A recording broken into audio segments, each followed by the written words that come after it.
అంటే ST employees association of all ఇండియాకి సంబంధించి శ్రీ పొట్టి శ్రీరాములు నెల్లూరు జిల్లాలో ఈ రోజున డైరీ ఆవిష్కరణ మనం చేసుకోబోతున్నాం. దానితో పాటు బాబాసాహెబ్ డాక్టర్ బిఆర్ అంబేద్కర్ అంటే ప్రపంచ మేధావి, మానవతావాది, మనకి జీవితాన్ని ప్రసాదించి వారి త్యాగాల పునాదుల మీద మనం ఈరోజు జీవిస్తూ ఉన్నాం. వారి సతీమణి గారైన రమాబాయి గారి జయంతి నిన్న. మనము 5వ తారీఖున ఆన్లైన్లో జయంతిని చేసాం, 128వ జయంతిని. నిన్న మంగళగిరి నియోజకవర్గంలో జయంతి ఉత్సవాన్ని నిర్వహించాం. ఈ నెల మొత్తం కూడా మనం సంఘ మీటింగ్లు ఎక్కడ పెట్టుకున్నా కూడా అక్కడ అమ్మ మహాసాత్విక అమ్మ రమాబాయి జయంతి నిర్వహించుకుంటూనే ఏ సభ అయినా సమావేశమైనా నిర్వహించాలి. అది మనం 5వ తారీఖున ఆన్లైన్ మీటింగ్లో మనం నిర్ణయం తీసుకోవడం జరిగింది. ఈ సమావేశానికి, ఈ డైరీ ఆవిష్కరణ సమావేశానికి, అదేవిధంగా అమ్మ మహాసాత్విక అమ్మ రమాబాయి జయంతి వేడుకలకు సంబంధించిన సమావేశానికి స్వాగతం పలికిన పెద్దలు ఈ జిల్లా జనరల్ సెక్రటరీ గారైన అమాసపు మల్లికార్జున గారు, అదేవిధంగా ప్రెసిడెంట్ గారు ఉయ్యాల శ్రీనివాసులు గారు, పెద్దలు ఈ యొక్క సంఘానికి రాష్ట్ర ఉపాధ్యక్షులు ఉన్నారు.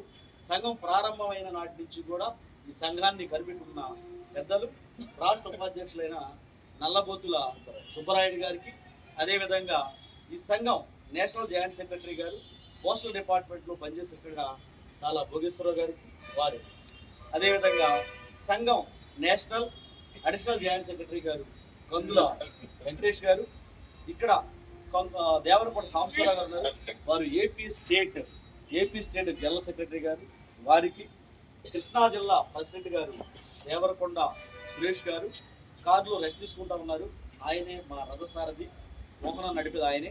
ఎన్టీఆర్ జిల్లా ప్రధాన కార్యదర్శి గారు ఒడ్డు రమేష్ గారు, అదేవిధంగా తొత్తుకు శ్రీనివాస్ గారు అలియాస్ ఎరక శ్రీనివాస్ గారు కర్నూలు జిల్లా అధ్యక్షులు వారే ఉన్నారు. ఈ సంఘం ప్రారంభమైన రోజు నుంచి కూడా వీరే ఈ సంఘం ప్రారంభమైన రోజు నుంచి కూడా వారు ఈ సంఘంలో ఉన్నారు. కర్నూలు జిల్లాకు వెళ్ళి మేము సభని ఏర్పాటు చేస్తున్న పరిస్థితుల్లో ఎవరైతే ఈ రాయలసీమ గడ్డ మీద అడుగు పెట్టారో మీరు అడుగు పెట్టడానికి వీలు లేదు, ఆదివాసీల్ని ఎస్టీల్ని చైతన్యం చూడడానికి వీలు లేదు, ఎవరైతే వస్తారో వాళ్ళ తల నరికి పంపిస్తాము అని చెప్పేసి మమ్మల్ని భయపెడితే వీరు అక్కడ మాకు అండగా నిలబడి సమావేశాన్ని ఏర్పాటు చేసిన మహాకృషివలుడు మన తుది శ్రీనివాస్ వారితో పాటు వారి అబ్బాయి కూడా ఇచ్చేశారు. మీ పేరు బాబు?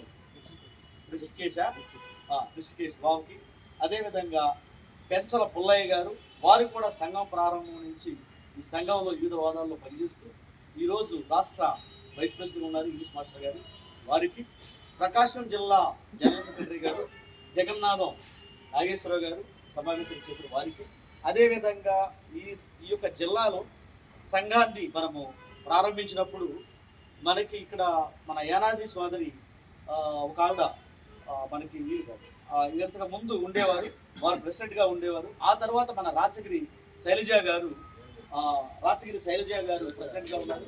ఈ రోజున స్టేట్ కమిటీలో కూడా వారు ఉన్నారు వారికి, అదేవిధంగా మళ్ళీ నవిత గారికి, అదేవిధంగా ఇక మిగతా వారి పేర్లు నేను ఇక్కడ ఈ రిజిస్టర్లో మీరు ఏ పేరు అయితే రాశారో ఆ పేర్లు పెట్టి నేను చూస్తాను, మీ పేర్లు ప్రస్తావిస్తాను.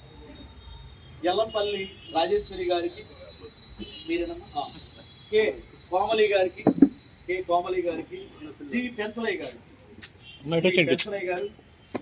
ఇక్కడ బయటికి వెళ్ళినట్టు ఉన్నారు. అదేవిధంగా ఐ శ్రీనివాసులు గారు, ఇండ్ల శ్రీనివాసులు గారు, పి వెంకటాద్రి గారు, కె యేసురావు గారు, పవన్ గారు,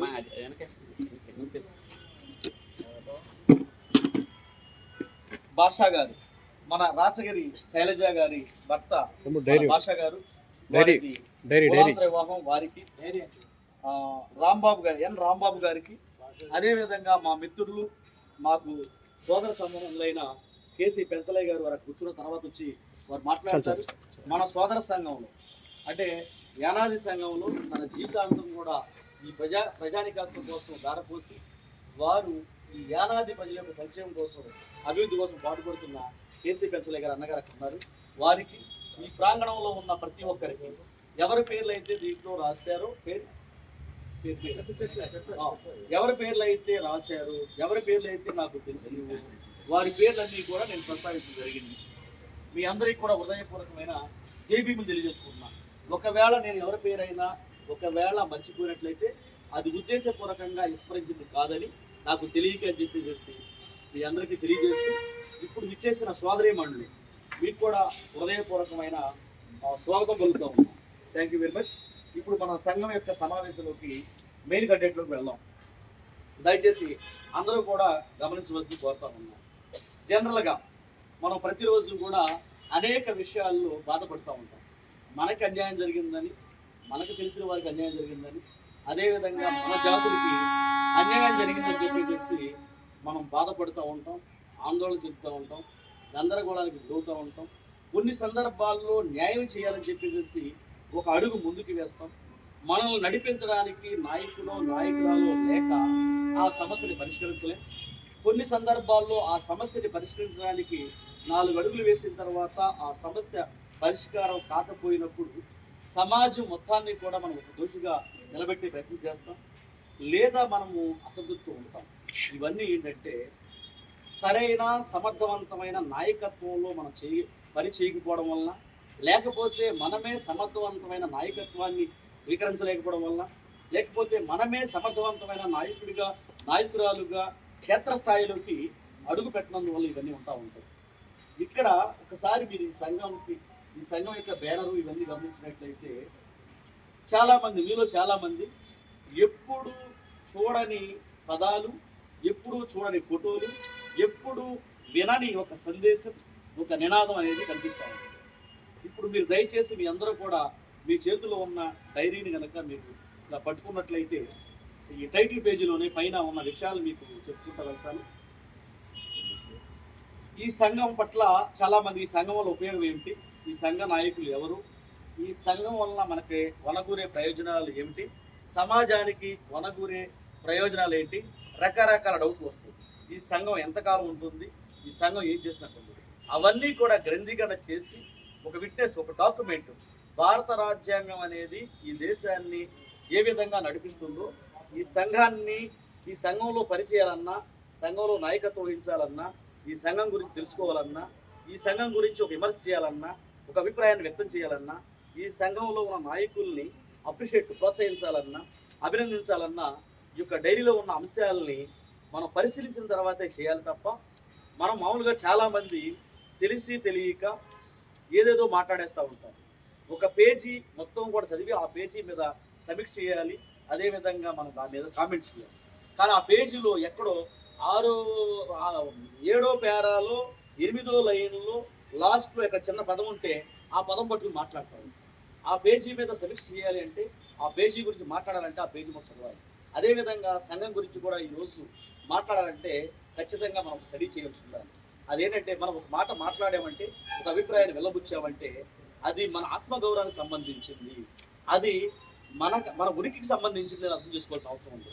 ఈ రోజున మీరు అందరూ గమనిస్తూ ఉంటారు, వాట్సాప్ యూనివర్సిటీలో ఎన్ని యుద్ధాలు జరుగుతూ ఉంటాయో, అదేవిధంగా ఫేస్బుక్ కాలేజీలో ఎన్ని కామెంట్లు చూస్తూ ఉంటారు మీరు అందరూ. కాబట్టి అవన్నీ మనం చేయకుండా ఉండాలంటే, వాటికి ధీటుగా నిలబడగలగాలంటే, అంటే ప్రతి చెత్త కుక్కకి మురిగే కుక్కకి మనం సమాధానం చెప్పవసరంలా. వేరు వెళ్తూ ఉంటే అనేక కుక్కలు మురుగుతూ ఉంటాయి, భవిష్యత్తుగా అనేక కుక్కలు మురుగుతూ ఉంటాయి. కాబట్టి ఇవేని మనం పట్టించుకోవసరం లేదు. కాబట్టి ఈ సంఘం కొద్ది సంవత్సరాల క్రితం ప్రారంభమైనప్పటికీ కూడా ఈ సంఘం ప్రారంభం కావడానికి దీని వెనుకాల 75 సంవత్సరాల కృషి ఉంది. 75 సంవత్సరాల కృషి ఉంది. అంటే మన ముందు ఎంతోమంది నాయకులు ఏమేం చేశారు వారిని సమీక్షించుకుని, వారి గురించి పరిశీలించి, వారి పట్ల ఒక కృతజ్ఞతతో, గౌరవంతో, రాబోయే తరాల పట్ల బాధ్యతతో ఈ సంఘాన్ని ఏర్పాటు చేసి నడుపుకుంటూ వెళ్తున్నాం. ఈ సంఘం 100కి 100% ఈరోజు చెప్పగలుగుతున్నాం మనం. ఈ భారతదేశంలో, ఈ భారతదేశ భవిష్యత్తులో కీలక పాత్ర పోషించబోతా ఉంది. ఇది అతిశయోక్తి కాదు. అది ఎప్పుడు జరుగుతుందంటే, ఈ సంఘానికి ఒక రాజ్యాంగం కూడా ఉంది. ఈ రాజ్యాంగంలో ఉన్న నియమ నిబంధనలకి లోబడి మన ఉనికిని, అస్తిత్వాన్ని నిలబెట్టుకుంటూ, మన ఆత్మగౌరవాన్ని, ఆత్మభావాన్ని పెంచుకుంటూ మనం ముందుకు వెళ్తేనే సాధ్యపడుతుంది. ఖచ్చితంగా ఈ సంఘం 100 ఏళ్లకు పైబడిన చరిత్రని ఈ దేశంలో సృష్టిస్తుంది. రాబోయే రోజుల్లో ఈ సంఘం ఐక్యరాజ్య సమితిలో కూడా ఒక మెంబర్ అవుతుంది. మనం ఉండము. 100 ఏళ్ల తర్వాత ఈ సంఘం 100వ వార్షికోత్సవం కూడా ఖచ్చితంగా జరుగుతుంది. అటువంటి పునాదుల్ని ఈ రోజున సంఘానికి వేస్తూ ఉన్నాం. అలా కాకుండా అటువంటి దీర్ఘకాల లక్ష్యాలు కాకుండా మనం కేవలము మనం జీవించిన కాలంలో యాక్టివ్గా ఉండేది ఒక 15-20 సంవత్సరాలు, దాంట్లో మరింత చురుగ్గా ఉండేది, ప్రజల్లోకి రాగలిగింది 3-4 సంవత్సరాలు, మహా అయితే 5 సంవత్సరాలు. ఆ కాలాన్ని రాబోయే 100 తరాలకి, రాబోయే 100 సంవత్సరాల పైగా కాలానికి మనం పునాదులు వేయకపోతే మనం ఏమి చేయలేని పరిస్థితి ఉంటుంది. ఈ రోజున ఆదివాసులు అంటే ఎస్టీలు వీళ్ళందరూ కూడా కేవలము బాబాసాహెబ్ అంబేద్కర్ గారు చేసిన కృషి, ఆయన త్యాగాల ఫలితంగా ఈ రోజున కేవలం విద్యా ఉద్యోగాల్లో మాత్రమే ఒక ముందడుగు వేయడం జరిగింది. 2011 లెక్కల ప్రకారము మొత్తం ఓవరాల్గా ఎస్టీలు యావరేజ్గా అక్షరాస్యత శాతం 46% ఉంది. వీళ్ళల్లో ఉపాధి ఉద్యోగాలు అనేవి 10% ఉంది. ఈ రోజున మీరు గమనించినట్లయితే ఇదే సందర్భంలో ఈ రోజున కనుక లెక్కలు తీసుకున్నట్లయితే మహా అయితే ఒక 50-60% మధ్యలో మన అక్షరాస్యత ఉంటుంది. కానీ 100కి 100% అక్షరాస్యత సాధించిన కులాలు అనేవి మనకి ఈ యొక్క ఆంధ్రప్రదేశ్లో కానీ దేశంలో కానీ ఉన్నాయి.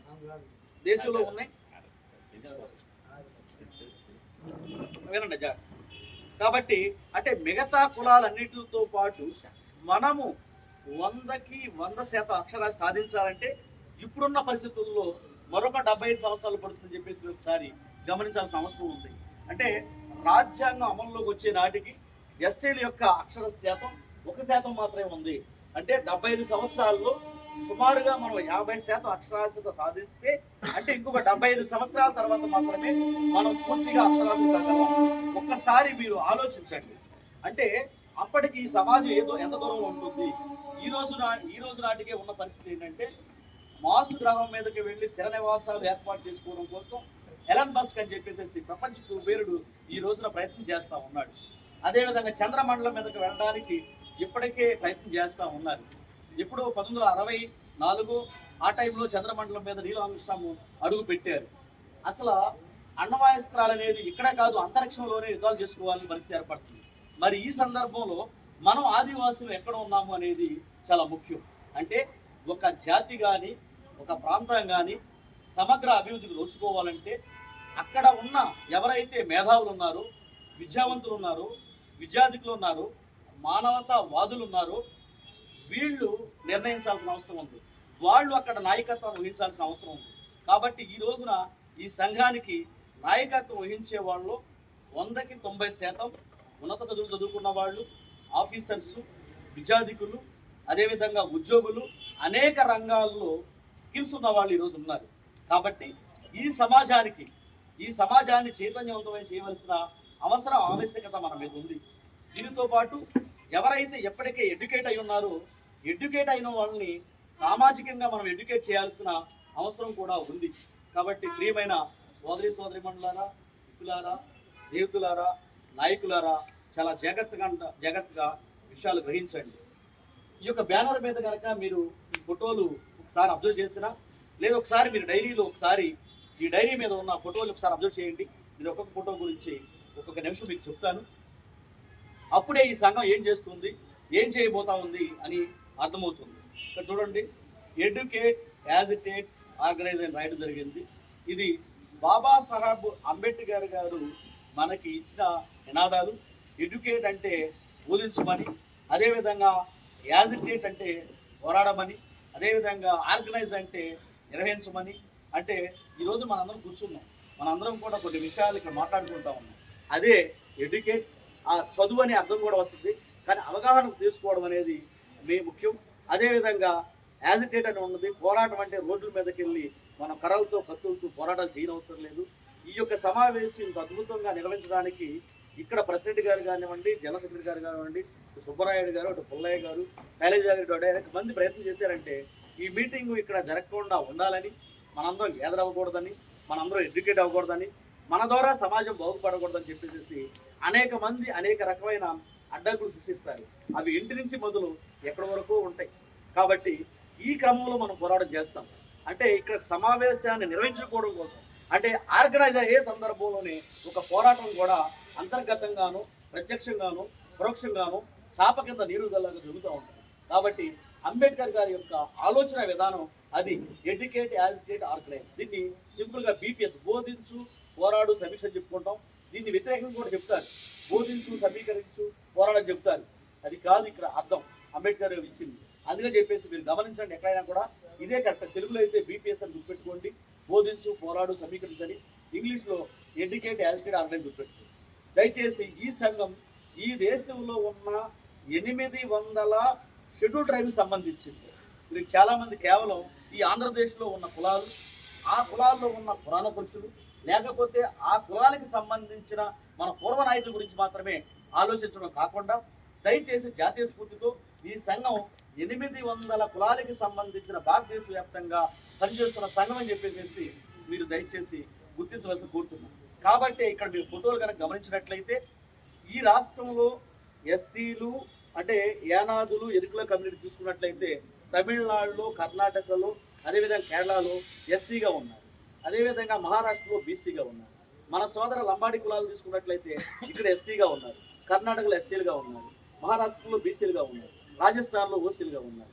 అంటే ఇలా రకరకాలు ఉంటుంది. కాబట్టి ఇక్కడ ఉన్న ఫోటోల్లో మా ఏకలవ్యుడు ఫోటో లేదు, లేదా మా వెన్నెలకంటి రాఘవయ్య గారి ఫోటో లేదు, లేదా మరో సాంబయ్య గారి ఫోటో లేదు, నాంచారమ్మ తల్లి ఫోటో లేదు, మా సేవాలాల్ ఫోటో లేదు అని అనుకోవద్దు.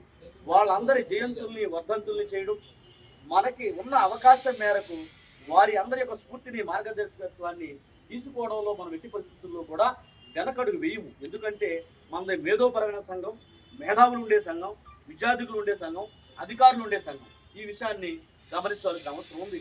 అనేక సార్లు అనేక మంది మనల్ని టెంప్ట్ చేస్తూ ఉంటారు వాళ్ళ మిడిమిడి జనంతో. వాళ్ళకి ఏమీ తెలియకపోయినా కూడా మనకే ఏమీ తెలియదు అంటారు. కాబట్టి వాళ్ళ మీద మనం జాలిపడాల్సిన అవసరం ఉంది. నిదానంగా వాళ్ళని కూడా ఎడ్యుకేట్ చేయాల్సిన అవసరం ఉంది. అదేవిధంగా ఎవరెవరి నినాదాల వెనక ఎవరెవరి కుట్రలు దాగి ఉన్నాయో, ఎవరెవరి ప్రయోజనాలు దాగి ఉన్నాయని చెప్పేసి మనం చరిత్రలో ఆ వాక్యాన్ని కూడా గమనిస్తాం. కొంతమంది తెలిసి తెలియక మాట్లాడతారు, కొంతమంది తెలిసి మాట్లాడతారు, ఉద్దేశపూర్వకంగా మాట్లాడతారు. ఏది ఏమైనా కూడా ఈ రోజున ఎస్టీలుగా ఉన్న మనము ఈ స్థాయిలో ఉన్నామంటే ఈ డైరీ మీద పబ్లిష్ చేసిన ఫోటోలు, ఈ బ్యానర్ మీద ఉన్న ఫోటోలు, వీరి యొక్క త్యాగాల పునాదుల మీద మనం ఈ రోజున ఉన్నాము. బాబాసాహెబ్ అంబేద్కర్ గారు వారు కృషి చేయక ముందు మన అక్షరాస్యత శాతం 1% ఉంది. ఈ రోజున 50% ఉంది. మనకి ఈ దేశంలో చదువుకోవడానికి అవకాశం లేదు, ఉద్యోగం చేయడానికి అవకాశం లేదు, రోడ్డు మీద ధైర్యంగా తిరగడానికి అవకాశం లేదు. అనేక రకాలైన హక్కులు, అవకాశాలు లేని సందర్భంలో మన కోసం ఎన్నో పోరాటాలు, ఉద్యమాలు, విప్లవాలు చేసి అటువంటి అవకాశాలని, హక్కుల్ని మనకి రాజ్యాంగం ద్వారా కల్పించబట్టి ఈరోజు మనం ఉన్నాం. కాబట్టి మనము ఆ మహనీయులకి, ఆ బాబాసాహెబ్ డాక్టర్ బిఆర్ అంబేద్కర్ గారికి, వారి గురువులైన గౌతమ్ బుద్ధకి, కబీర్దాస్కి, మహాత్మా పూలే గారు, అదేవిధంగా మన కోసం ఇది హోదాల్లో ఈ యొక్క భారతదేశంలో ఎంతో కృషి చేసిన అనేక మంది, వందలాది మంది ఏకదనులు ఉన్నారు. వారిలో కొన్ని ఫోటోలు ముద్రించాం. ఈ చివరిని చూసినట్లయితే నారాయణ గురు కేరళలో ఈ రోజున 100% ఎందుకు అక్షరాస్తుందంటే నారాయణ గురు వలన, ఆయన గౌడ కమ్యూనిటీ. అదేవిధంగా ఫాతిమా షేక్, ఇక్కడ సావిత్రి పూలే. ఈ రోజున ఆడవారు వచ్చి ఇక్కడ కూర్చుంటున్నారంటే మనుస్మృతిలో ఆడవాళ్ళ గురించి ఏమి రాశారో, ఏం చేయమన్నారో అవన్నీ మీకు తెలుసు. కానీ ఈ రోజున మీరు చదువుకుని ఉద్యోగాలు చేస్తున్నారంటే ఆనాడు 175 సంవత్సరాల క్రితమే ఫాతిమా షేక్, సావిత్రి పూలే ఆడపిల్లలు చదువుకోవాలి, కేవలం ఆడపిల్లలంటే, మహిళలంటే మన బడుగు బలహీన వర్గాలు కాదు, అనగదొక్కబడిన వర్గాల స్త్రీల మాత్రమే కాదు, ఈవెన్ ఓసీల్లో ఉన్న చదువుకున్నారంటే ఈ రోజున వాళ్ళ కృషి. కాబట్టి వీళ్ళని మనం స్ఫూర్తిగా తీసుకోవాలా, అవసరం లేదని చెప్పేసి ఆలోచించాలి. అదేవిధంగా ఈనాడు తమిళనాడు రాష్ట్రంలో అంటే క్రాప్ చేసుకునే వాళ్ళు, అంటే న్యాయ బ్రాహ్మణ్ మంగళ వ్యక్తులు గత 50 సంవత్సరాల పైగా ముఖ్యమంత్రులుగా ఉన్నారంటే దానికి కారణం పెరియార్ రామస్వామి నాయకర్. అంటే కాపు, బలిజ, ఒంటరి అనే ఏ కులం అయితే ఉందో ఆ కులానికి సంబంధించి ఇక్కడ ఓసీగా ఉన్న కొన్ని ప్రాంతాల్లో చాలా చోట్ల బీసీగా ఉన్నారు. వారు డీకే అనే పార్టీ పెట్టి ద్రవిడ కజగం అని చెప్పేసి పార్టీని స్థాపిస్తే ఆ పార్టీలోంచే ఏఐడిఎంకే, డిఎంకే వచ్చింది. మరి అక్కడ హేతువాద దృక్పథంతో కుల నిర్మూలన చేసి ఎన్నో పోరాటాలు, ఉద్యమాలు చేసినందువల్లే ఈ రోజున అక్కడ ఒక మంగలి వ్యక్తి రాష్ట్రాన్ని పరిపాలిస్తూ ఉన్నారు. మీరు ఊహించండి, తెలంగాణ రాష్ట్రంలో ఆంధ్రప్రదేశ్ రాష్ట్రంలో కానీ ఎన్ని సంవత్సరాల తరువాత ఒక మంగళ వ్యక్తి ముఖ్యమంత్రిగా ఉంటారు ఒకసారి ఆలోచించండి. అటువంటి స్ఫూర్తివంతమైన వారి ఫోటోలు పెట్టుకోవాల్సిన అవసరం ఉందా లేదా? కాబట్టి పెట్టుకున్నాం. అదేవిధంగా సాహు మహారాజ్ ఈ దేశంలో 1902 జూలై 26వ తారీఖున రిజర్వేషన్స్ కల్పించిన మహనీయుడు. వారి స్ఫూర్తితోనే ఆనాడు మద్రాస్ ప్రెసిడెన్సీ కానీ, ట్రావెన్ కోర్ కానీ, ఇంకా మిగతా ప్రెసిడెన్సీలు ఆ రోజున మనకి స్వతంత్రం వచ్చే నాటికి ఈ భారతదేశంలో 15 ప్రెసిడెన్సీలు ఉండేవి, అంటే ఒక రాష్ట్రాలతో సమానం. మరి అక్కడి నుంచి ఒక్కొక్క రాష్ట్రము రిజర్వేషన్స్ కల్పించాయంటే సాహు మహారాజు వల్లనే 49 సంవత్సరాలే జీవించారు ఆయన. కానీ ఈ దేశానికి ఎనలేని స్ఫూర్తినిచ్చారు. వారి ఫోటో పెట్టుకోవద్దా మీరు చెప్పండి? వారి గురించి తెలియని వాళ్ళు, తెలుసుకోలేని వాళ్ళు వాళ్ళ ఫోటోలు ఎందుకు పెట్టారు? మా ఇరుకోళ్ళ ఫోటోలు ఎందుకు లేవు ఇక్కడ? మా లంబాడి వాళ్ళ ఫోటోలు ఎందుకు లేవు? మా యానాదుల ఫోటోలు ఎందుకు లేవు అని చెప్తారు. వారు ఎవరిని మనం విస్మరించము, వారిని గుర్తిస్తాము, అభినందిస్తాము, జయంతులు చేస్తాము, పద్ధతులు చేస్తాము, వారి స్ఫూర్తిని కూడా మనం తీసుకుంటాం. దాంట్లో ఎటువంటి సందేహం లేదు. అదేవిధంగా కొమరం భీం, ఆయన గోండు, ఆదిలాబాద్ జిల్లా ఆసిఫాబాద్లో ఎక్కడో ఉండేవాడు. కేవలం 1000 మంది సమూహం ఉన్న చోట ఆయన ఉద్యమాలు చేశాడు. ఆయనతో మనకు పని ఎందుకు అంటారు? గోండు మన రాజ్యం మనమే పరిపాలించుకుందాం అని చెప్పేసి తన ఒళ్ళు మొత్తం కూడా జలిడైపోతున్నా కూడా నిలబడి ఈ రోజు కాకపోయినా ఏ రోజుకైనా మా గోండులు మా రాజ్యాన్ని మేము పరిపాలించుకుంటాం, మా ఆదివాసులు మేము రాజ్యాన్ని పరిపాలించుకుంటాం. తద్వారానే కదా రాజ్యాంగంలో మనకి షెడ్యూల్ 5 అండ్ 6 రావడానికి స్ఫూర్తి ఆయనే కదా. మరి అటువంటి వాడు ఎరుకుల ఏనాది అయితేనే మన కొమరం భీం పెట్టుకోవాలా? మన ఆదివాసుడే కదా. అదేవిధంగా బిర్సా ముండా బ్రతికింది 25 సంవత్సరాలే. జార్ఖండ్ ఎంతో స్ఫూర్తినిచ్చి 5 సంవత్సరాల ఉద్యమాలతోనే ఎంతో స్ఫూర్తినిచ్చి ఈ రోజున బిర్సా ముండా అంటే భారతదేశ వ్యాప్తంగా ఎవరు తెలియని వారు లేరు. ఈ రోజున భారత ప్రభుత్వం కూడా వారి జయంతులు ఉత్సవాలు చేస్తూ ఉంది. అదేవిధంగా కబీర్ దాస్ వారి గురించి తెలిసే ఉంటుంది. ఆధ్యాత్మికతతో పాటు సమాజ ఉద్ధరణ కోసం పనిచేయాలి, అక్కడ ఉన్న మూఢాచారాలని విడనాడాలి, మూఢనమ్మకాలను విడనాడాలని చెప్పేసి మహా త్యాగం చేసిన గరుడు కబీర్ దాస్. 2556 సంవత్సరాల క్రితం సామాజిక న్యాయం అని చెప్పేసి మొట్టమొదట మాట్లాడిన గౌతమ్ బుద్ధ. మరి ఇటువంటి వాళ్ళ ఫోటోల్ని, వాళ్ళ స్ఫూర్తిని, మార్గదర్శనం తీసుకుని మనం ముందుకు వెళ్తా ఉన్నాం. అందుకనే ఇక్కడ ఈ ఫోటోలన్నింటినీ కూడా ముందు జరిగింది. దయచేసి అర్థం చేసుకోండి. మన సంఘం యొక్క లోగో జై భీమ్. జై భీమ్ అంటే వంగి వంగి నమస్కారాలు పెట్టడం కాదు, నిలబడి పిడికిలి బిగించి రక్తం మరిగిపోతూ మన లక్ష్యాన్ని గుర్తిస్తూ మన తల కంటే పైన చేయి పెట్టి పిడికిలి బిగించి జై భీమ్ అంటే మీలో ఎంత పవర్ ఉంటుందో చూడండి. అది మన సంఘం యొక్క లోగో. జై భీమ్ అంటే నాతోటి జ్ఞానవంతులారా మీకు జయం కలుగుగాక, జ్ఞానం వర్ధిల్లుగాక అని అర్థం వస్తూ ఉంటుంది. అదేవిధంగా మన సంఘానికి కొన్ని స్లోగన్స్ ఉన్నాయి. ఇది జాతీయ స్థాయిలో మన సంఘం పనిచేస్తుంది కాబట్టి 28 స్టేట్లలో మన సంఘానికి కమిటీలు ఉన్నాయి. అదేవిధంగా 8 కేంద్ర పాలిత ప్రాంతాల్లో కమిటీలు ఉన్నాయి. ఒక ఎన్ఆర్ఐ కమిటీ కూడా ఉంది. కాబట్టి ఈ సంఘం ఏ విధంగా పనిచేయాలి, రెడ్డెచ్చే మొదలెట్టే అని సాగుతూ ఉంటుంది. మా గోదావరి జిల్లాలో రాజొచ్చే మళ్ళీ మొదలుపెట్టేటట్టుగా ఉంటుంది. ఇప్పుడు ఒకవేళ ఈ సంఘంలో ఈ రోజున నేను జాతీయ అధ్యక్షుడిగా ఉన్నా, రాబోయే రోజుల్లో 2 సంవత్సరాల తర్వాత ఈ సంఘంలో ఇప్పుడు నేషనల్ జనరల్ సెక్రటరీగా ఉన్న చెంచు సంబంధించిన సోదరి చేవురి పద్మజ గారు, వారు రేపు రాబోయే 2 సంవత్సరాల్లో సీనియారిటీ ప్రకారం వారు నేషనల్ ప్రెసిడెంట్ అవుతారు. ఆ తర్వాత యనాది కమ్యూనిటీ నుంచి నేషనల్ ప్రెసిడెంట్ అవుతారు. ఆ తర్వాత లంబాడి కమ్యూనిటీ అవుతారు. ఇట్లా అనేక కమ్యూనిటీస్ నుంచి ఈ సంఘంలో పదవులు స్వీకరిస్తారు. నేను బ్రతికినంత కాలం ఈ సంఘానికి నేనే ప్రెసిడెంట్ అని చెప్పేసి ఆయన భావించు. ఈ సంఘం ఒక కుటుంబాందో, ఒక ప్రాంతాందో, లేదు అంటే కొన్ని వ్యక్తుల సమూహాలతో, ఒక కులాందో కాదని చెప్పేసి ఈ సందర్భంగా గమనించాల్సిన అవసరం ఉంది. ఈ సంఘం ఏ విధంగా పనిచేస్తుందని చెప్పేసి నినాదాలు కూడా ఇవ్వడం జరిగింది. దయచేసి మీరు 3వ పేజీ ఒకసారి ఓపెన్ చేస్తే 3వ పేజీలో టాప్న ఫోటోలు ఉన్నాయి. దయచేసి 3వ పేజీ ఒకసారి ఓపెన్ చేయండి. చిన్న అక్షరాలు ఉన్నాయి, కళ్ళజోడు అవసరమైన వాళ్ళు కళ్ళజోడు పెట్టుకోండి. ఒకసారి చూడండి పైన ఫోటోల తర్వాత కింద ST employees association of all India AIST అని ఉంది. ఇంగ్లీష్లో PhD అంటాం, డాక్టర్ ఆఫ్ ఫిలాసఫీ, DPH అని రాయు. MBBS అంటే bachelor of science, bachelor of surgery. అయితే మనకి ఇక్కడ AST అంటే వెనక నుంచి వస్తుంది అర్థం. All India ST employees association అనేది కాబట్టి తెలుగులో అఖిల భారత ఆదివాసీ ఉద్యోగుల సంఘం ఉంది. తరువాత బహుజన భావజాలంతో స్థాపించబడిన మొట్టమొదటి ఆదివాసీ సంఘం ఉంది. బహుజన భావజాలం అంటే ఏంటంటే, బహుజన భావజాలం అంటే సమన్యాయం, సామాజిక న్యాయం. మనం ఎంతమంది ఉన్నామో అంతమందికి ఓటా చెందాలి. నా ఓటా నాది, నీ ఓటా నాది. అది ఒక కుటుంబంలో పిల్లలు కావచ్చు, లేకపోతే ఒక గ్రామంలో కొంతమంది ప్రజలు కావచ్చు, లేదా కొన్ని కులాలు కావచ్చు, కొన్ని సమూహాలు కావచ్చు, కొన్ని రాష్ట్రాలు కావచ్చు, కొన్ని దేశాలు కావచ్చు. కాబట్టి ఏ నేచురల్ రిసోర్స్ అయినా, ఏ హ్యూమన్ రిసోర్స్ అయినా వాటి మీద ఆధిపత్యం అనేది, హక్కు అనేది అందరికీ సమంగా ఉంటుంది. అదే బహుజన భావజాలం. బహుజన భావజాలం అంటే సమన్యాయం, సామాజిక న్యాయం, దాని అర్థం విస్తృతం తీసుకున్నట్లయితే.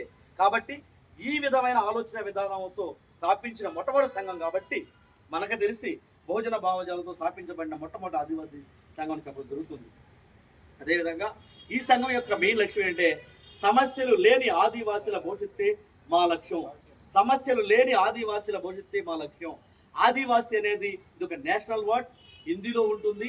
ఆదివాసి, ఆది అంటే మొట్టమొదటిగా ఈ భూమి పుట్టినప్పుడు, అంటే 460 కోట్ల సంవత్సరాల క్రితం భూమి పుడితే 380 కోట్ల సంవత్సరాల క్రితం ఇక్కడ ఒక జీవి ప్రాణం పోసుకుంటే 52 లక్షల సంవత్సరాల నుంచి మన మానవులు ఉంటే మొట్టమొదటిగా ఆ మానవుని ఏమంటామంటే ఆదివాసులు. కాబట్టి ఈ భూమి మొట్టమొదటి పుత్రుడు అని చెప్పేసి, పుత్రిక అని చెప్పేసి ఆదివాసి అంటాము. గిరిజన అంటే, గిరి అంటే కొండ, జను అంటే జనులు. మనం కొండల్లో జీవించే వాళ్ళం కాదు, కొండ మనుషులు కాదు, మనం ఆదివాసులు, ఈ భూమి పుత్రులు అని చెప్పేసి ఈ పేరు పెట్టడం జరిగింది. మీ అందరికీ తెలుసు, ఆదివాసీ దినోత్సవం కూడా మనం చేసుకుంటూ ఉంటాం. అదేవిధంగా కృతజ్ఞత, బాధ్యత అంటే ఈ సంఘానికి మొట్టమొదటి ఉండాల్సింది ఏంటంటే కృతజ్ఞత. ఎవరి పట్ల ఎవరికి కృతజ్ఞత ఉండాలి ఆల్రెడీ మీకు చెప్పడం జరిగింది. ఎవరైతే ఈనాటి మన జీవితానికి మూల కారణమైన బహుజన పితామహులు, మాతామహులు ఎవరైతే ఉన్నారో వారి పట్ల మన కృతజ్ఞత ఉండాలి. మన తాత ముత్తాతలు ఏ కొద్దిపాటి ఆస్తిలో సంపాదిస్తే వారి ఫోటోల్ని మనం ఇంట్లో పెట్టుకుంటా ఉంటున్నాం, పూజిస్తూ ఉన్నాము. వారు మనకు భౌతికంగా వాళ్ళు మన పూర్వీకులు. మనం ఈ రోజున ఈ విధంగా నిలబడడానికి, ఈ రకమైన హక్కులతో ఉండడానికి, చదువుకోవడానికి, నిలబడడానికి కారణం ఈ యొక్క మహనీయులు కాబట్టి, బహుజన పితామహులు, మాతామహులు కాబట్టి కృతజ్ఞత ఇవ్వడం జరిగింది. అదేవిధంగా బాధ్యత అంటే ఏంటంటే, ఈ మహనీయులు మనకి ఏవైతే హక్కుల్ని ప్రసాదించి పెట్టారో హక్కుల్ని మనం సమర్థవంతంగా వినియోగించుకుంటూ, పరిరక్షించుకుంటూ రాబోయే తరాలకి, మన ముందు తరాల కంటే మన పిల్లలకి, వాళ్ళ పిల్లలకి, వాళ్ళ పిల్లలకి వాటిల్ని మనము జాగ్రత్తగా పరిరక్షించి వాళ్ళకి అందిస్తూ, ఈ క్రమంలో మన బహుజన పితామహులు, మాతామహులు వారు జీవించిన కాలంలో వారు మనకి కొన్ని హక్కులు సాధించి పెట్టారు కాబట్టి మనకి అవకాశం ఉంటే ఈ కాలంలో మనం కొన్ని హక్కుల్ని మనం కొన్నిటిని పొంది సాధించి ముందు తరాలకు అందించాలి. అది అక్కడ కృతజ్ఞత. ఈ రోజున మనకి ఎవరైనా ఎస్టీల్లో ఎమ్మెల్యేలు అవడానికి అవకాశం ఉంటుందా? మనకి రాజ్యాంగం ప్రకారం అవకాశం కల్పించారు కాబట్టి ఈ రోజు మన వాళ్ళు ఎమ్మెల్యేలు అవుతున్నారు. మరి ఎమ్మెల్సీలు, ఎంపీ రాజ్యసభ అవ్వాలంటే హక్కుల్ని మనం ఈరోజు సాధించాలి. ఇవి ఆ తరువాత కాబట్టి ఇక్కడ నెక్స్ట్ వచ్చేసరికి అభివృద్ధి, సంక్షేమ అభివృద్ధి. ఆల్రెడీ మన రాజ్యాంగంలో 40 ఆర్టికల్ దృష్టిలో పెట్టుకుని సంక్షేమాన్ని, అభివృద్ధిని అందించాల్సిన పరిస్థితి ప్రభుత్వాలకు ఉంది. కాబట్టి వాటిని అందిస్తూ మన పేద ప్రజలు, సామాన్య ప్రజలు ఎవరైతే ఉన్నారో వాళ్ళకి సంక్షేమం, అభివృద్ధి అందే క్రమంలో మనము వాళ్ళని చిత్తం చేస్తూ ప్రభుత్వం ద్వారా మనం చేయగలిగింది ఆ సర్వసాధారణ ప్రజలకు కూడా చేయాలని చెప్పేసి సంక్షేమ అభివృద్ధి అప్పుడు జరిగింది. అదేవిధంగా అత్యున్నత లక్ష్యాల సాధన మా ధ్యేయం. రాజు ఒక దేశానికి, ఒక ప్రాంతానికి రాజు కావాలంటే రాజు అనేవాడు మహారాణికి పుట్టడం కాదు, రాజ్యాంగం నుంచి రావాలి అని చెప్పేసి బాబాసాహెబ్ డాక్టర్ బిఆర్ అంబేద్కర్ చెప్పారు. ఈ దేశానికి రాష్ట్రపతి, ప్రధానమంత్రి, రాష్ట్రాలకి ముఖ్యమంత్రులు అవ్వాలి అంటే ఆ ప్లేసుల్లో మనం ఉండాలని చెప్పేసి మన బహుజన పితామహులు, మాతామహులు నిర్దేశించడం జరిగింది. దాన్నే పొలిటికల్గా అయితే political power is master key which opens all doors of development అనడం జరిగింది. అయితే మనం దాన్ని ఉద్యోగుల సంఘం కాబట్టి అత్యున్నత లక్ష్యాల సాధన మా ధ్యేయం అంటున్నాం. అంటే మనము విద్యతోనూ ఉద్యోగాలతోనే పరిమితం కాకుండా అన్ని రంగాల్లో మనం ఎదగాలి.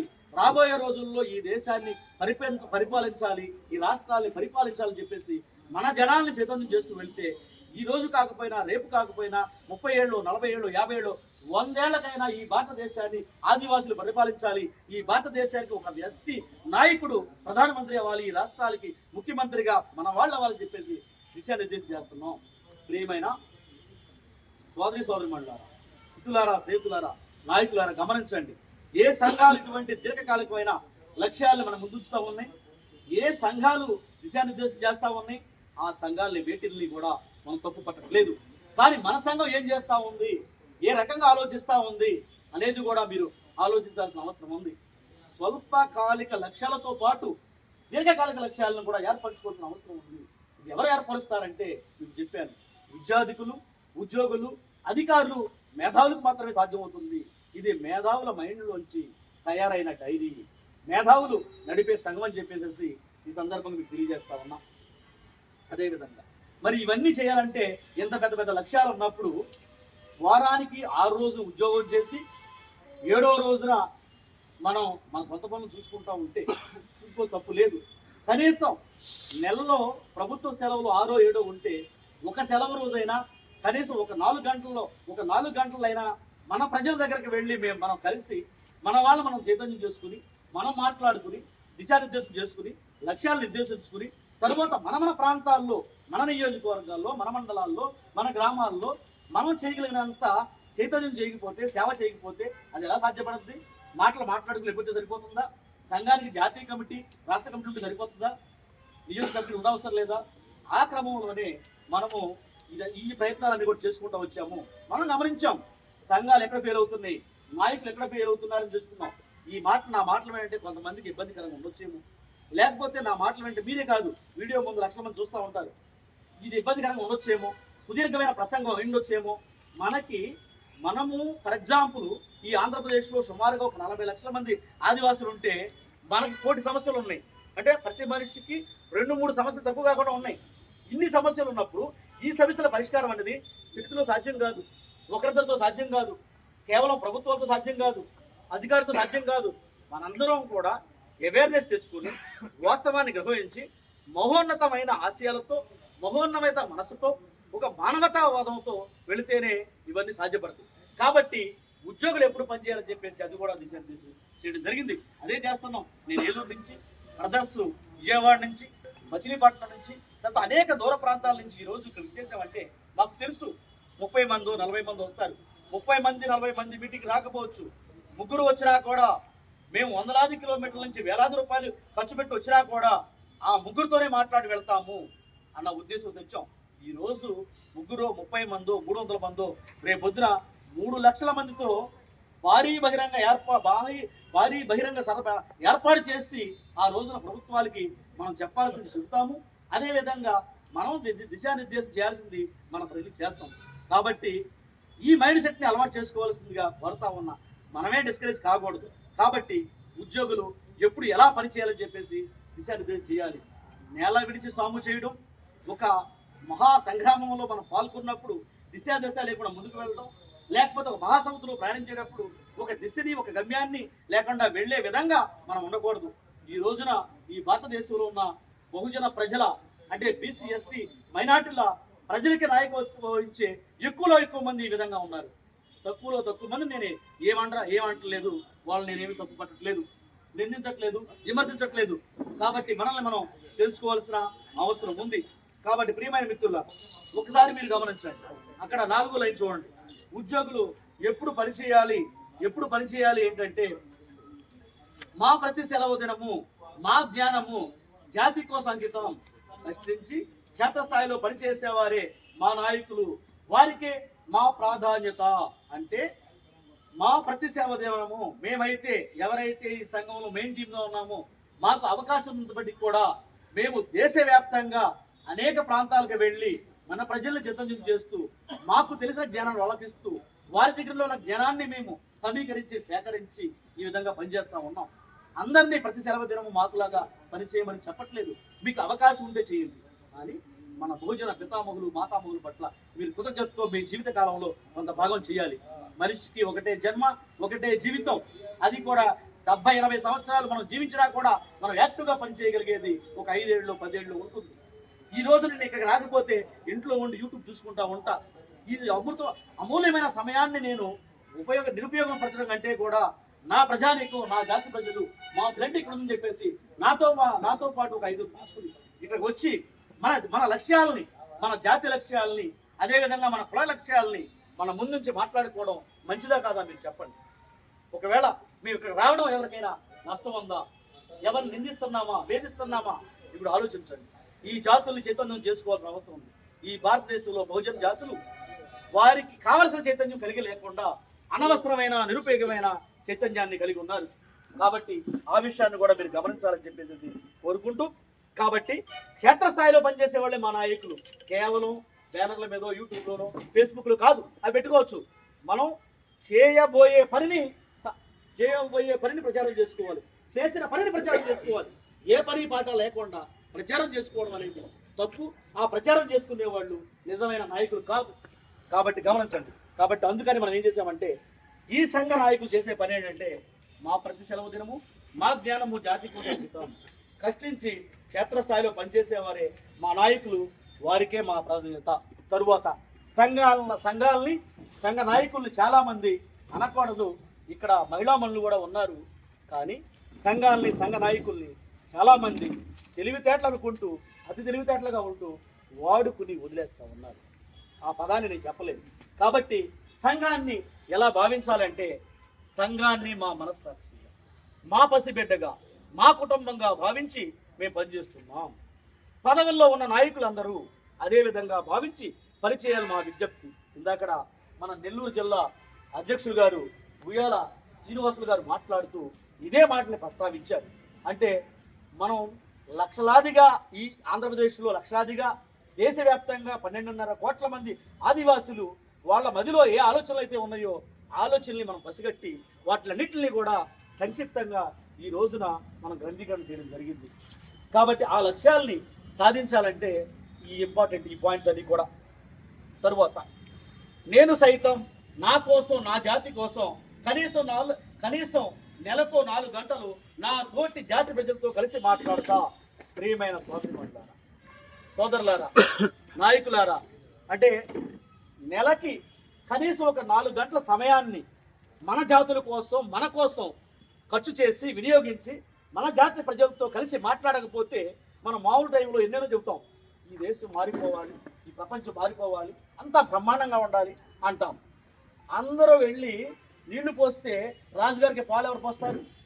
రాజుగారు నాకు పాలు తీసుకురంటారా బాబు అని చెప్పేసి కౌరు పెట్టారు. రేపు పొద్దున్నే 8 గంటలకి పాలు తీసుకురంటారా అన్నారు. అన్నప్పుడు సాంబశివరావు గారు ఖచ్చితంగా పాలు తీసుకెళ్తారు, శైలజ గారు ఖచ్చితంగా పాలు తీసుకెళ్తారు, ఖచ్చితంగా ఇక్కడ సాలా భోగేశ్వర గారు పాలు తీసుకెళ్తారని చెప్పేసి నేను చెంబు నీళ్లు తీసుకెళ్తే ఆ పాలల్లో పాలల్లో నా నీళ్లు పోసేస్తాను, అది నావే పాలని చెప్పుకుంటా అంటే ఇదే రకమైన ఆలోచన చేస్తే అక్కడ పోసేసరికి మొత్తం అన్ని నీళ్ళే ఉన్నాయి. కాబట్టి నా ప్రియమైన రక్త సంబంధికులారా, బహుజన హితులారా, బహుజన ప్రజలారా, మనందరం ఈ రోజున ఇటువంటి చైతన్యాన్ని అలవాటు చేసుకుని మనకి అవకాశం ఉన్నంత మేరకు మన విలువైన జీవితకాలంలో విలువైన పనుల కోసం ఉపయోగించామని చెప్పేసి మీ అందరికీ సందర్భంగా తెలియజేసుకుంటూ, అనేక విషయాలు మీ ముందు ఉంచవలసిన అప్పటికి కూడా ఈ రోజున ఈ యొక్క డైరీ ఆవిష్కరణ సభలో రమాబాయ్ అంబేద్కర్ యొక్క జయంతి సభలో మీ అందరికీ తెలియజేసేది ఏంటంటే, సంఘం యొక్క స్థూలంగా మీకు అనేక విషయాలు, ఈ సంఘ లక్ష్యాలు, నినాదాలు మీకు తెలిసినవి.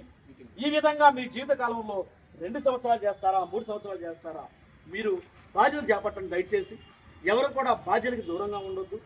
బాధ్యతలకి దూరంగా ఉండటం అంటే ఏంటంటే తప్పించు తిరగడమే. అంటే మన జీవిత కాలంలో, మనం జీవించిన కాలంలో కనీసం 2 సంవత్సరాలు 3 సంవత్సరాల పాటు మన కోసం మనం కష్టపడలేని పరిస్థితుల్లో ఉన్నామా? దయచేసి ఆలోచించండి. కాబట్టి ఈ సంఘంలో మీరు మెంబర్షిప్ తీసుకోవాలని చెప్పేసి సంవత్సరానికి 500 రూపాయలే, 2 సంవత్సరాలకి 1000 రూపీస్. అదేవిధంగా 2 సంవత్సరాలకు ఒకసారి ప్రజాస్వామ్యంలో రాజ్యాంగంలో 324 నుంచి 329 ఆర్టికల్ ప్రకారము సంఘానికి ఎన్నికలు జరుగుతున్నాయి. ఆ ఎన్నికల్లో పాల్గొనండి, పదవులు స్వీకరించండి. ఈలోపు ఏకగ్రీవంగా మీకు కొన్ని పదవులు కూడా ఏర్పాటు జరుగుతుంది. అఫీషియల్గానే ఒక ధృవీకరణ పత్రం కూడా మీకు ఇవ్వడం జరుగుతుంది. మీరు ఏ పదవులు స్వీకరించారో మీ పదవి, మీ ఫోటోతో పాటు ఈ డైరీలో కూడా మీకు అవన్నీ కూడా పొందుపరచడం జరుగుతుంది. ఈ డైరీలో అనేక అంశాలు ఉన్నాయి. దయచేసి మీరు తర్వాత చదవండి. నాకు సమయం లేదు కాబట్టి, మిగతా వాళ్ళు కూడా మాట్లాడవలసిన అవసరం ఉంది కాబట్టి దీంట్లో ఒక్కొక్క టాపిక్ని ఈ స్టేట్ లెవెల్లో, అదేవిధంగా జిల్లా లెవెల్లో ఉన్న మన నాయకులకి ఇప్పుడు ఇవ్వడం జరుగుతుంది. మీ ముందు ఆ విషయాలను కూడా పెడతారు. అయితే ఈ మీటింగ్ మనం ఎందుకు వచ్చాము, మనం ఏం తెలుసుకున్నాము, మనం ఏం చేయబోతున్నాం అనేది కూలంకుషంగా కన్స్ట్రక్టివ్గా ప్రణాళికబద్ధంగా అవసరం. ఈ వేదిక మీద నుంచి మీ అందరినీ నేను కోరేది ఏంటంటే, ఈ సంఘంలో మెంబర్షిప్ తీసుకుని మీరు సభ్యులు కండి. అదేవిధంగా ఏదో ఒక పదవి తీసుకోండి. ఈ సంఘం ఏంటంటే నాయకుల్ని తయారు చేసే కర్మాగారంగా ఈ సంఘం ఉంది. నాయకులు లేని ప్రాంతం కానీ, జాతులు కానీ, వ్యవస్థలు కానీ అవి అభివృద్ధి చెందవని చెప్పేసి ఈ వాస్తవాన్ని మీరు గుర్తించవలసిన అవసరం ఉంది. కాబట్టి ప్రియమైన మిత్రులారా, నేను చెప్పిన అంశాలని మీరు అవగాహన చేసుకున్నారని, మీకు ఇప్పటికే కొన్ని విషయాలు తెలుసు కాబట్టి ఆ విషయాలకి నేను చెప్పిన విషయాలు మద్దతుగా సపోర్ట్గా ఉన్నాయని చెప్పేసి భావిస్తూ, దయచేసి మీరు ఇది మహోన్నతమైన సంఘం, దీన్ని అర్థం చేసుకోండి. అర్థం కాకపోతే మీరు దయచేసి చెప్పండి. ప్రతి సంవత్సరం కూడా మనం డైరీ పబ్లిష్ చేస్తూ ఉన్నాం. ఈ డైరీ ఒక్కోసారి ఒక్కో జిల్లాలో మేము ఆవిష్కరణ చేస్తూ ఉన్నాం. ఈ డైరీని మొన్న ఏలూరులో ఆవిష్కరణ చేశాం కాబట్టి ఏలూరు జిల్లాలో ఉన్న ప్రజాప్రతినిధులు ఎవరైతే ఉన్నారో ఆ ప్రజాప్రతినిధుల యొక్క ఫోటోల్ని ఇక్కడ ముద్రించడం జరిగింది. మన ప్రభుత్వ శాఖల్లో పనిచేస్తున్నాం కాబట్టి ఒక నియమ నిబంధనలకి లోబడి పనిచేయాలి. ఎవరు అవునన్నా కాదన్నా దేశ స్థాయిలో మన బాస్ ప్రధానమంత్రి గారు, రాష్ట్ర స్థాయిలో మన బాస్ ముఖ్యమంత్రి గారు, నియోజకవర్గంలో మన బాస్ ఎమ్మెల్యే గారు, ఆ ప్రజాప్రతినిధుల్ని గౌరవిస్తూ మన లక్ష్యాలు ఏవైనా కావచ్చు, దయచేసి వాళ్ళతో సమన్వయం చేసుకుంటూ మీ ఉద్యోగాలు మీరు చాలా జాగ్రత్తగా చేసుకుంటూ, మీ ఉద్యోగ విధి నిర్వహణలో మీకు ఏదైనా సమస్యలు వస్తే ఆ సమస్యని ఈ సంఘం దృష్టిలోకి రాతపూర్వకంగా తీసుకొచ్చి ఆ సమస్య సాల్వ్ అయ్యే వరకు మీరు కూడా ఈ సంఘంతో పాటు ప్రయాణం చేయాలని చెప్పేసి, ఎవరికి ఎటువంటి సమస్య ఉన్నా కూడా కొన్ని నియమ నిబంధనలకి లోబడి బాధ్యతాయుతంగా ఈ సంఘం ద్వారా ఆ సమస్యని పరిష్కరించుకుంటూ మీకు మీరు అండగా నిలబడుతూ మనలాంటి ప్రజలకు కూడా మీరు అండగా నిలబడతారని చెప్పేసి విన్నవించుకుంటూ, ఈ మహోన్నతమైన అవకాశాన్ని కల్పించిన మీ అందరికీ నా హృదయపూర్వకమైన జై భీములు తెలియజేసుకుంటా ఉన్నా. Thank you very much. జై భీమ్, జై భారత్. జై భీమ్, జై భీమ్, జై భారత్.